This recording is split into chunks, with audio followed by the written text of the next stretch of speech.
Welcome back to the Running Reb channel. Hey, I had a request from a gentleman, shot me an email. Apparently I'd posted a video and I had added a picture of my father holding a watermelon, and his email was like, hey, how in the world did y'all get a watermelon that size? Well, I'm fixing to go through the steps. I just got done planting watermelons. I don't know if you can see the mound right there. They look like big ant hills. And I simply forgot to do a video. I'm so sorry. However, I do the same technique with pumpkins, and I've got some pumpkin seeds, and I'll go through the steps and we'll plant pumpkins, and this can be used on a variety of vegetables: squash, zucchini, cantaloupes, pumpkins, watermelon, cucumbers, you name it. That's how we do it. Now, it's not all organic. There are a few simple tools that you will need. One is a shovel. One is a 16-ounce Coca-Cola bottle with the top cut out, and some 1010 or 13 fertilizer. So, if you'll let me put my camera in the holder, I'll show you how we're going to do this.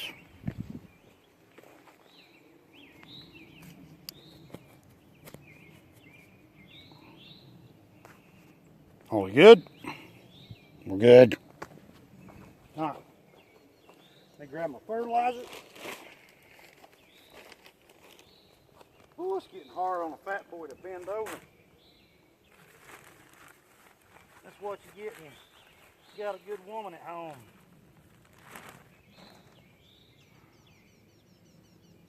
All right, get that fertilizer off your hand. We're going to be shooting right here for a watermelon mound. Let me make sure that you get a clear view of what I'm doing here. I think that's going to be good enough. But we'll bump it up just a little bit. Alright, just holler if you can't see. Okay. Now I'm going to start off. Try to get about 4 foot away from the other hill. And I'm going to dig a hole 6 to 10 inches deep. Depends on your soil, really. I like to go deep. About 9 inches, 10 inches into the ground. And what we're going to do is we're going to make a pocket for that root system. That's about 10 right there. Alright. 1010 fertilizer. 13 works just as well. And I'm going to pour it in a hole. Okay. Alright.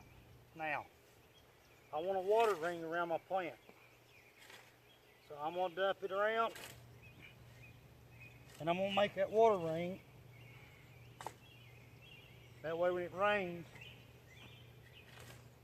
it's not going to flood my hill away, but it's going to keep some of the dampness around it where the ground won't dry out. Okay.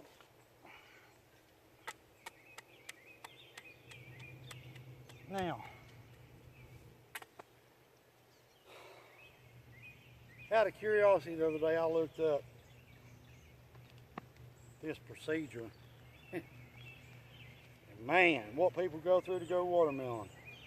Grafting and doing this and doing that, that's ridiculous. Look, let me break it down for y'all. A 100-pound melon is a good bragging right. Don't get me wrong. A 300-pound melon is a good bragging right. 400, whatever you can grow. But why are you going to graft something? Why are you going to come out here and take your time to cut little melons off of a vine to get one big one? It makes no sense. With this method right here, you're not going to pull no melons off unless they get rot on the end or it's blossom rot or something like that. Fine, pull them off. But this method right here will allow you to grow 40-pound, 50-pound plus melons on this hill and let nature run its course. Now what's going to happen is this. Ooh, should have been the NBA. What's going to happen is this right here, okay? When these plants come up, the plant's this tall, the root system's that tall, okay? Whenever they get old enough and they mature and they drop to the ground, they'll have what we call runners. And that vine takes off. As it grows, its root system grows. Okay? So when that root system hits that fertilizer 8 inches below that soil, which it's actually higher than that, once you think about the mound, you've got a 6-inch mound right there. So that fertilizer is 1 foot deep. Okay? When that root system starts touching that area that we have put that fertilizer in, it is a mature, healthy plant. And it is going to need that boost. This is like nitrous for watermelons is what it is. It needs that boost for the fruit that's on that vine forming up, okay? Now, again, I don't mean to offend nobody, but these people that you listen to that on YouTube that are the preppers and oh, I go out here and I pull this, BS, don't. I've done this all my life. My grandfather was a farmer, my daddy's a farmer, and I've took up that footstep. Now, yes, I do have a full-time job, and believe it or not, I work in an office setting. However, if I don't have a garden every year, I feel bad. I feel like that I've let myself down by not doing it. Now, my girlfriend and I, we do not put up a bunch of stuff through the winter time. I like fresh vegetables, okay? And to me, I had rather have 4 or 5 50-pound watermelons than I had 1 watermelon that weighs 120 pounds. It's just my preference. I'm greedy, okay? But I'm going to plant these seeds right here. Like I said again, this is the pumpkin seed. But this is also how I do my watermelon seed too. I'm going to make some small indentions, and I'm going to put my melon seed or my pumpkin seed, squash seed, whatever, in the ground. That way. This is where your root system's going to come out, okay? Give it a head start.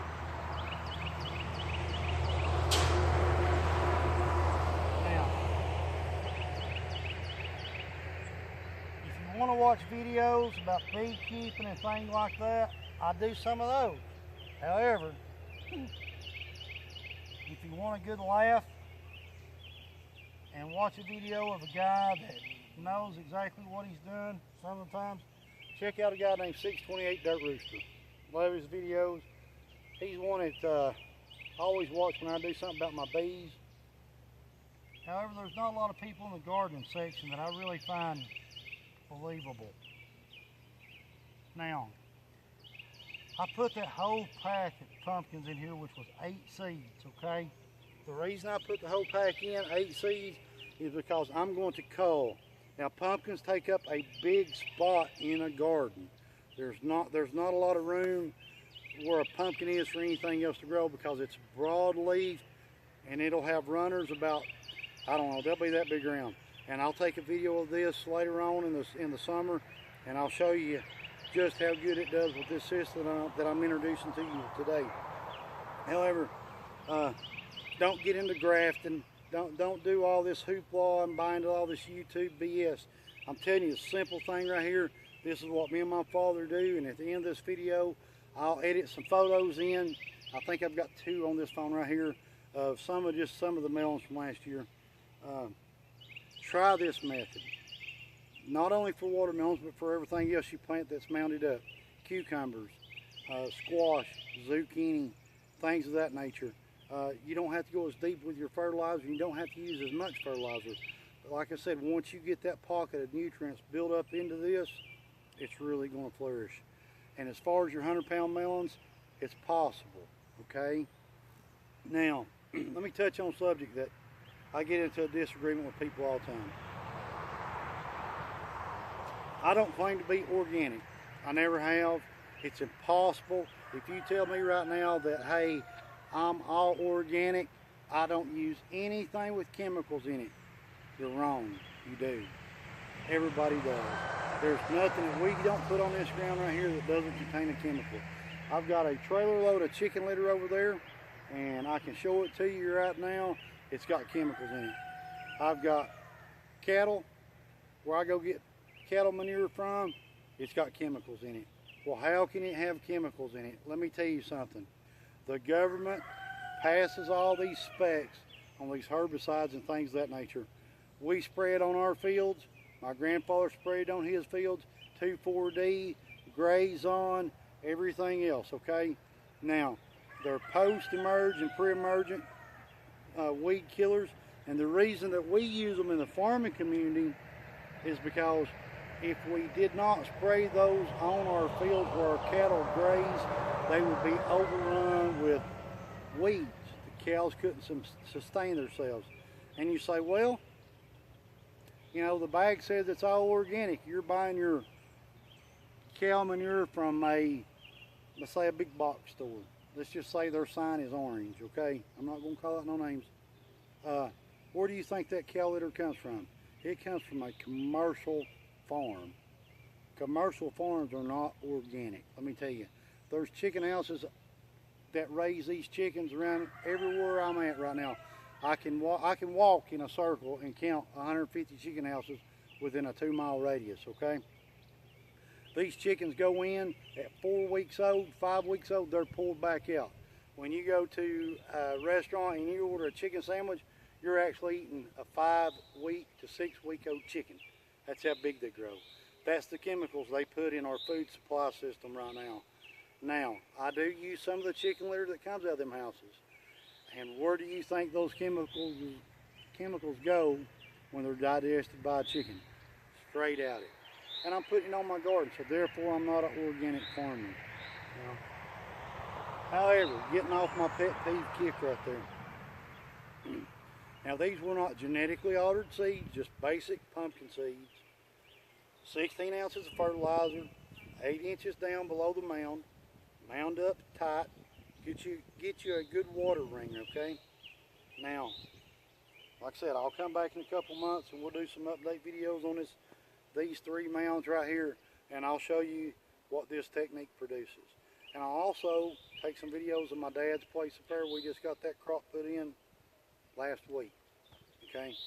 But right now, a lot of things are breaking ground. Potatoes, sunflower seeds are already coming up, sunflowers, okra, squash, zucchini, and I pretty much do all this on my mounded plants.